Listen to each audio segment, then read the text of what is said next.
Bendiciones a todos, Dios los bendiga. Bueno, sigamos unidos en oración porque aún no sabemos los estragos reales que haya hecho ese huracán en la Florida, pero confiamos en la misericordia y en la gracia, el amor de nuestro Señor, porque sus misericordias son nuevas cada mañana. Y confiamos de que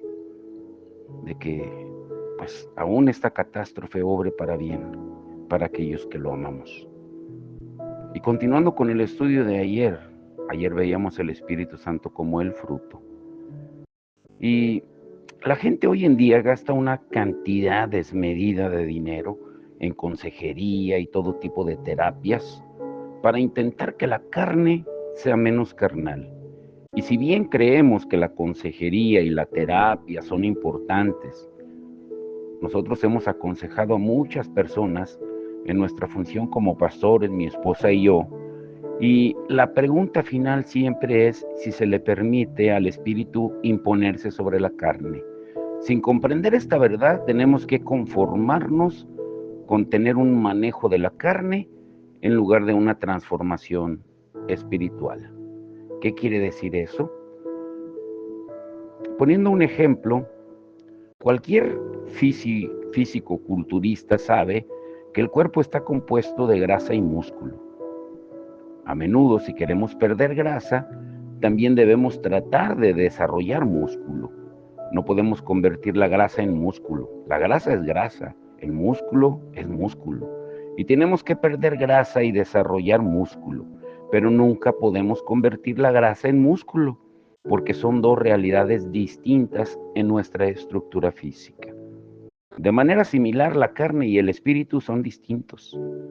Nacimos en la carne, pero no nos libraremos de ella tratando de convertirla en el espíritu.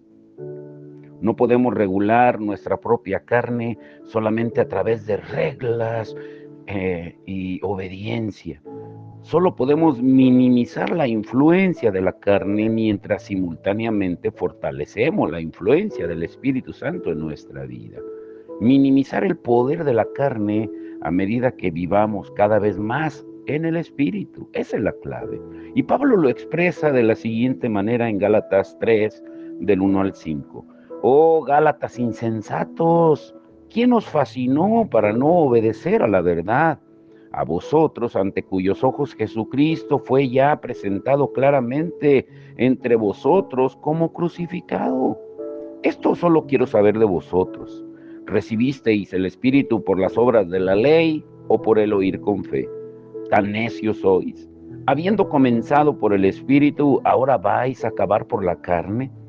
Tantas cosas habéis padecido en vano, si es que realmente fue en vano. Aquel pues que os suministra el Espíritu y hace maravillas entre vosotros, ¿lo hace por las obras de la ley o por el oír con fe?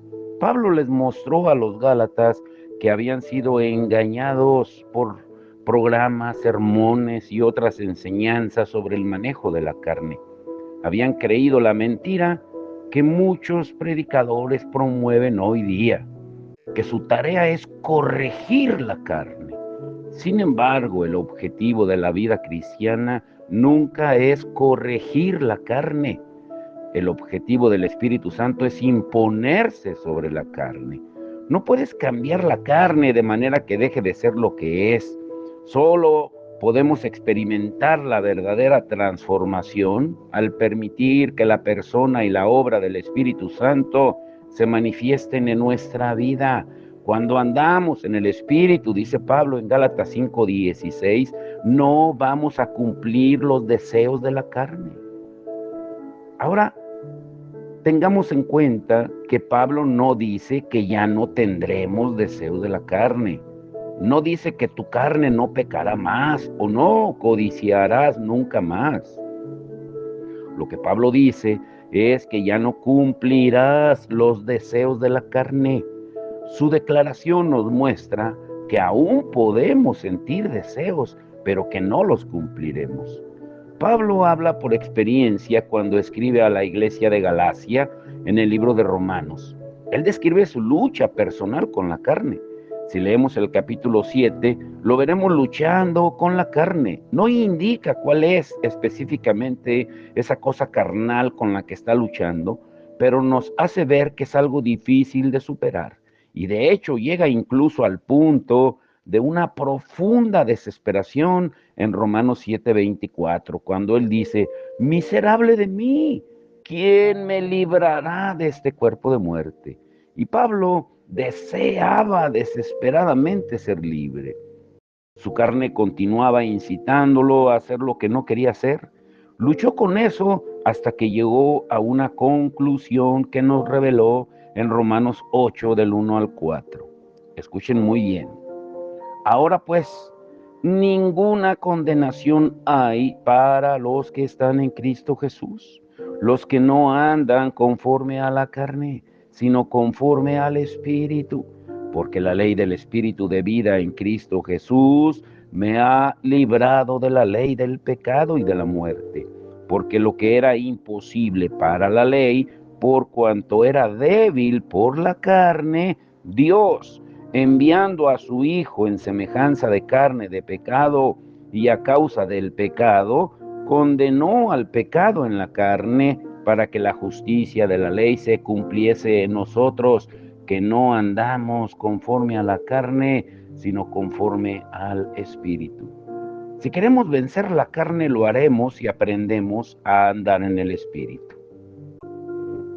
Pablo tuvo que comprender esto en su propia vida, como todos nosotros tenemos que hacerlo.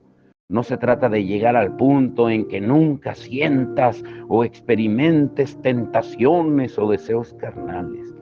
No, tampoco se trata de perfeccionarte a ti mismo. Se trata de aprender a no ceder más a tales deseos para que la carne no domine tus decisiones. Ceder al deseo es totalmente diferente a tener deseo. Te lo diré de nuevo. Ceder al deseo es totalmente diferente a tener deseo. La carne aparecerá amenazante, pero la forma de vencer su influencia en nuestra vida no es tratar de obedecer todas las leyes dadas a la humanidad, sino reconocer que solo conforme con la ley del Espíritu y al andar en el Espíritu, Él hará su obra en ti y en mí para liberarte del control de la carne. Ahora, número 1, ¿cuál es la solución? Pues aprender a andar en el Espíritu. La ley de la gravedad es una ley no negociable. Es así como funciona nuestro mundo. Todo lo que sube tiene que bajar. Es una ley física. Podemos volar en un avión y no estrellarnos debido a la ley de la gravedad. ¿Por qué? Porque otra ley reemplaza la ley de la gravedad, y es la ley de la aerodinámica. Esa ley declara que cuando te mueves a cierta velocidad y con la correcta propulsión, no invalidas la gravedad, sino que te impones sobre ella. La gravedad todavía existe y hace lo que la gravedad siempre hace, pero la propulsión del motor del avión junto con su velocidad eleva al avión fuera del dominio absoluto de la gravedad. La gravedad ya no tiene la última palabra cuando se trata de volar en avión. El espíritu actúa como lo hace la ley de la aerodinámica con la ley de la gravedad. Y si bien hay una ley del pecado que hace la guerra a los miembros de nuestro cuerpo, la ley del espíritu puede imponerse sobre la ley del pecado y nos permite pasar por encima de ella. La solución a cada problema relacional que enfrentamos se encuentra en aprender a andar en el Espíritu. La solución a cada conflicto interno o deseo carnal que enfrentas se encuentra en aprender a andar en el Espíritu.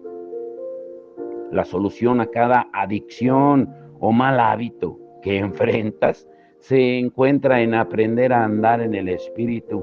De hecho, la solución a cualquier problema de pecado que enfrentes se encuentra en este mismo proceso de aprender a andar en el Espíritu. No importa qué tan fuerte sea la atracción del pecado sobre tu carne y tus deseos, no tendrá la última palabra cuando la ley del Espíritu se desate en tu vida. La persona y obra del Espíritu produce el fruto del Espíritu en ti, que luego se expande y expresa a través de tu vida. Así como la gravedad hará todo lo que esté a su alcance para tratar de evitar que un avión despegue, el pecado también tratará de mantenerte atrapado en sus garras. Por eso debes desatar todo el poder del Espíritu para que puedas beneficiarte de su fuerza superior. Ahora escucha bien esto. A tu carne no le gusta que permitas al Espíritu Santo influir en cada elección o decisión que tomes. Él quiere que pienses solo en ti, pero cuando dejas de intentar vencer a la carne o la sometes a golpes y te das cuenta de que la carne siempre será la carne, puedes acceder a una ley superior, la ley del amor, tal como se manifiesta en la ley del Espíritu. Se impone sobre el control de la carne en ti para que el Espíritu pueda producir fruto en tu vida. Y desatas esta ley de amor en tu vida cuando andas en el Espíritu. Andar o caminar es una excelente analogía porque nos ofrece tres áreas a considerar sobre cómo debemos vivir. Escúchalas bien: destino, dependencia y dedicación. Ahora analicemos cada una de ellas. Número 1, destino. En primer lugar, cuando caminas, siempre tienes un destino en mente. Vas a alguna parte. Rara vez alguien camina sin rumbo, a menos que algo ande mal en la mente de esa persona. De manera similar, cuando caminas, te mueves hacia ese destino. No solo piensas en eso. Por lo tanto, andar en el Espíritu no es algo pasivo. No implica sentarte y esperar recibir un impulso del cielo. Tú caminas mientras el Espíritu te da poder. Andar en el Espíritu significa buscar activamente el destino de la madurez espiritual y la influencia del reino. Significa caminar en la voluntad de Dios para tu vida. Y para caminar en la voluntad de Dios, que es el ámbito del Espíritu, debes tomar la decisión consciente de identificar la voluntad de Dios y caminar en dirección a ella. Ahora bien, identificar la voluntad de Dios tiene su propio desafío, pero se puede hacer basado en la palabra de Dios y la iluminación que recibes del Espíritu. Invitar al Espíritu a la actividad de la atmósfera de tu llamado y crecimiento personal encenderá el interruptor en tu espíritu para discernir la voluntad de Dios. Número 2, dependencia. En segundo lugar, cuando se trata de caminar, existe una dependencia. O sea, pones un pie delante del otro y apoyas todo tu peso en una pierna hasta que puedas apoyarlo en la otra. O sea, dependes de tus piernas para llegar a donde necesitas ir. De manera similar, cuando decides caminar en el Espíritu, estás renunciando a depender de ti mismo y en cambio eliges depender de Dios. Ya no cuentas con tu carne para llegar a donde necesitas ir, cuentas con Dios para hacerlo. Esta dependencia se expresa a través de la oración. Y número 3, dedicación. En tercer lugar, caminar siempre incluye dedicación. No puedes hacerlo a medias si planeas llegar a alguna parte. No das un paso adelante y luego dos pasos atrás, o solo un paso y luego te detienes.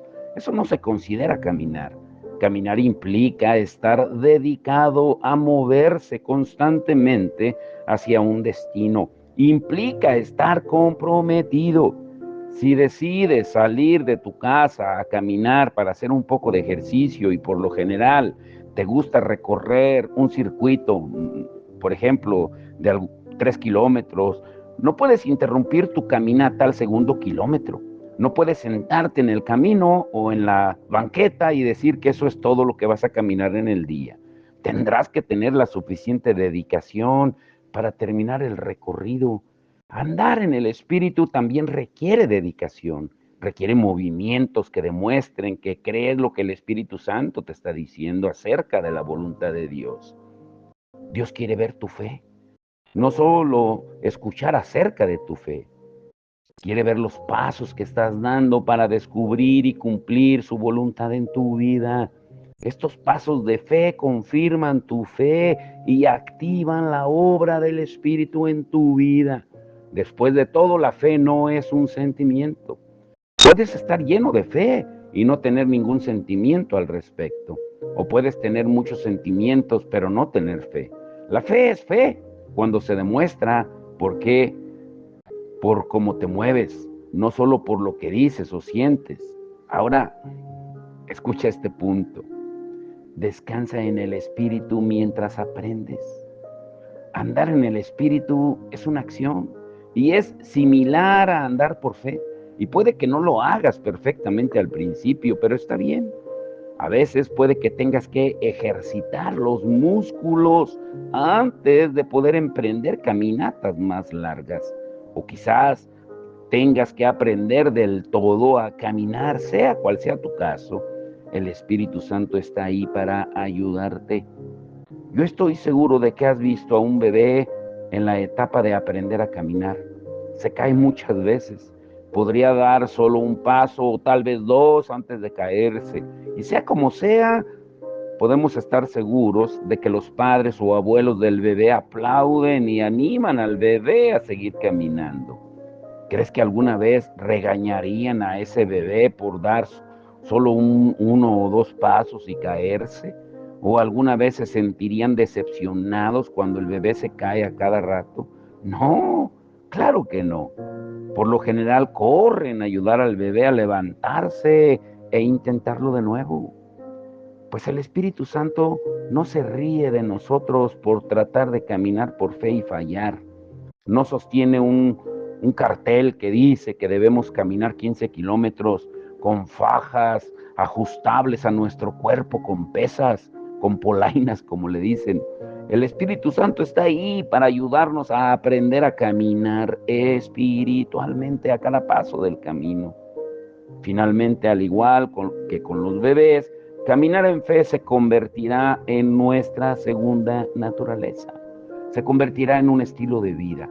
Pero hasta que llegue ese momento, no dudes en descansar en el Espíritu para que te ayude a desarrollar y fortalecer tus músculos espirituales.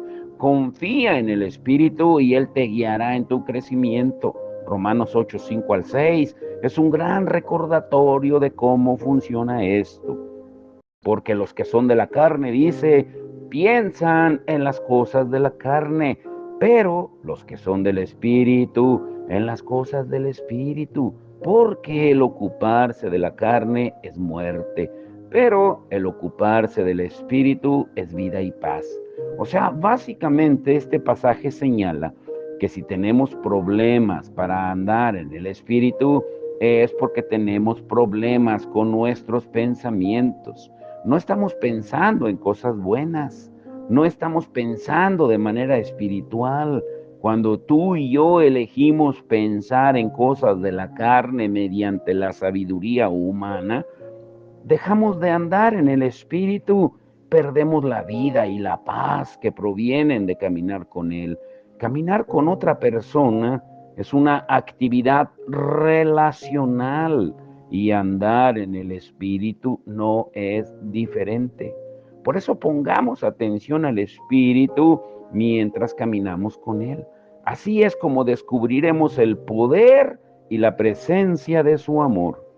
Gálatas 5:18 nos muestra lo que sucede cuando seguimos la guía del Espíritu en nuestra vida. Si sois guiados por el Espíritu, no estáis bajo la ley. Así como la ley de la aerodinámica vence la ley de la gravedad, ser guiados por el Espíritu nos libera de las cadenas de la ley del pecado. ¿Algunas veces has visto al dueño de un perro cómo usa la correa? Él maneja su distancia y movimiento con la correa porque no quiere que se le escape el perro. Lo hace para proteger a su mascota. Sin embargo, otros perros están entrenados para permanecer cerca de sus dueños sin correa. Su relación es tan fuerte que no necesita ninguna restricción para evitar que se escapen. Cuando tú y yo desarrollamos una relación cercana con el Espíritu Santo, somos libres del poder de la ley sobre nosotros. La ley no necesita tomarnos como rehenes porque hemos elegido obedecer la ley del amor. El primer mandamiento de Dios, amar a Dios y amar al prójimo. Ahora, quiero dejarte con esto porque quiero que oremos otra vez. No podemos bajar la guardia por nuestros hermanos de la Florida y dar buenos frutos. Escucha bien esto. Las obras de nuestra carne están siempre centradas en nosotros mismos. El fruto que se come a sí mismo está podrido, pero el fruto del Espíritu siempre es beneficioso para los demás. Y sabrás cuán bien estás andando en el Espíritu por tus obras. Jesús dijo algo similar en Juan 13:35. En esto conocerán todos que sois mis discípulos, si tuviereis amor los unos con los otros. El fruto revelará dónde está tu corazón. Cabe repetir que Pablo lo expresa de la siguiente manera en la misma carta a las iglesias de Galacia, que hemos analizado en este capítulo. Mas el fruto del Espíritu es amor, gozo, paz, paciencia, benignidad, bondad, fe, mansedumbre, templanza. Contra tales cosas no hay ley.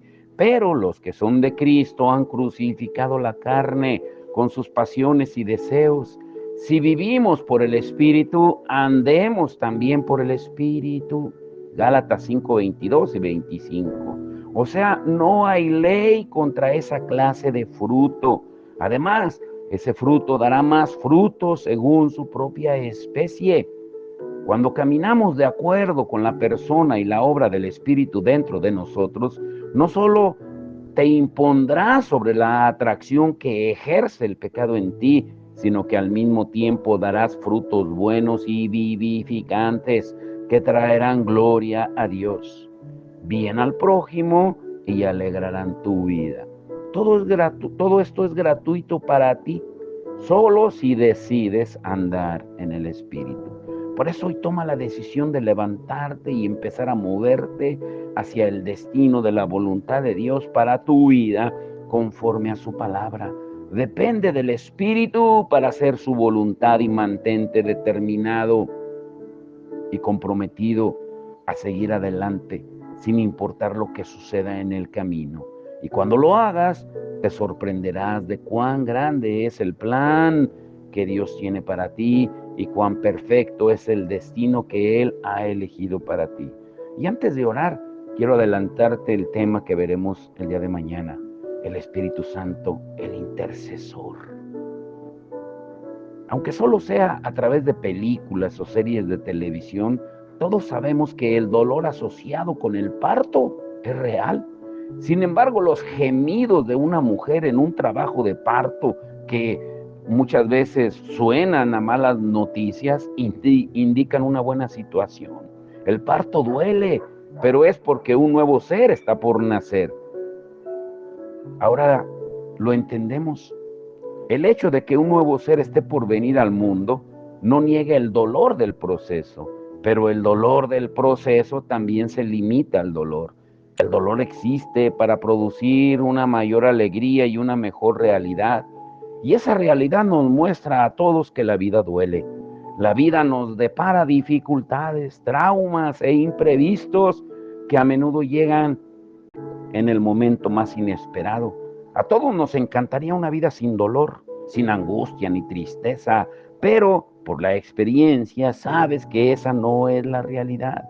Insisto, la vida duele, y tal como lo hemos experimentado en carne propia, a veces las circunstancias y la pérdida te afectan y te infectan a tal grado que todo lo que puedes hacer es gemir. ¿Alguna vez te ha sucedido? ¿Sabes lo que es quedarte sin palabras para explicar lo que está pasando? ¿Has experimentado temporadas en las que ya ni siquiera tienes fuerzas para orar? Y tal vez hoy sea el caso con este huracán Milton para muchos que están enfrentando esta situación. En un momento u otro, a la mayoría nos ha sucedido. Por eso Dios nos ha dado este nombre del Espíritu Santo en Romanos 8. Leyendo acerca de la lucha de Pablo entre la carne y el Espíritu, ahí encontramos un atributo del carácter y rol del Espíritu Santo muy poderoso y necesario: el intercesor. Un intercesor apela ante alguien por una situación u otra persona. Es un intermediario, como un abogado que defiende los casos de sus clientes ante un juez o un jurado. Intercede por situaciones que han devenido en problemas o dificultades. Y Romanos 8 señala que tenemos un intercesor cuando la vida nos hace gemir. Tenemos un representante cuando enfrentamos sufrimiento. En resumen, tenemos esperanza. Y te quiero dejar con esta escritura, Romanos 8, 22 y 25.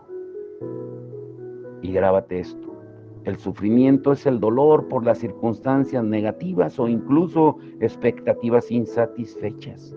Cuando este dolor cala tan hondo, tan profundo, que oprime, necesitas que alguien más te ayude, como en esta situación. Y Pablo estaba íntimamente familiarizado con este dolor, y él escribió. Con esta escritura te dejo, Romanos 8, 22 al 25. Porque sabemos que toda la creación gime a una, y a una está con dolores de parto hasta ahora.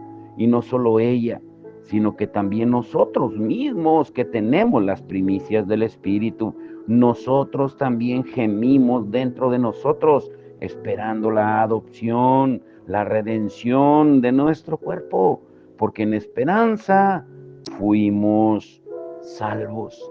Pero la esperanza que se ve no es esperanza por lo que alguno ve. ¿A qué esperarlo? Pero si esperamos lo que no vemos, con paciencia lo aguardamos. Y escucha el verso 26.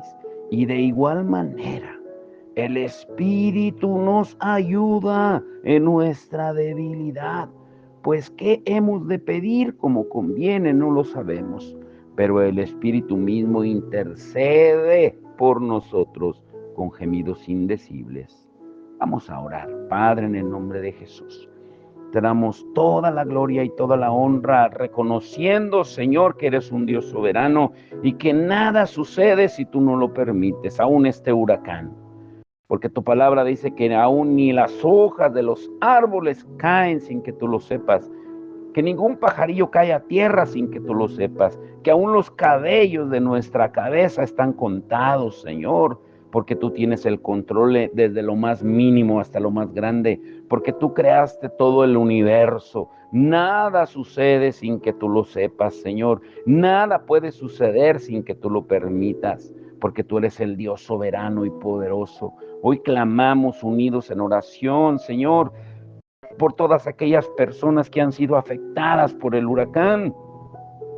Señor, pero sabemos, como lo acabamos de leer y como lo acabamos de aprender, que todo obra para bien para los que te amamos, Señor, en Romanos 8:28. Y tú nos das una esperanza, que tenemos a alguien que está gimiendo y clamando por nosotros, como lo leímos en Romanos 8:26. Y es tu Espíritu que está clamando por cada uno de nosotros, Señor, porque nosotros no sabemos orar como conviene, no lo sabemos, porque solo pensamos en nosotros tal vez, pero no pensamos en los demás.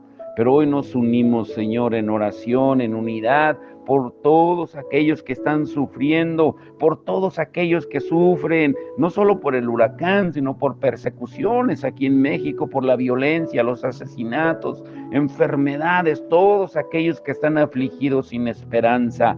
Hoy tú nos das la esperanza, y la esperanza es que clamemos, confiemos en tu Espíritu Santo, que es el que nos ayuda en nuestras debilidades. Hoy reconocemos que somos débiles, porque tu poder se perfecciona en la debilidad, Señor.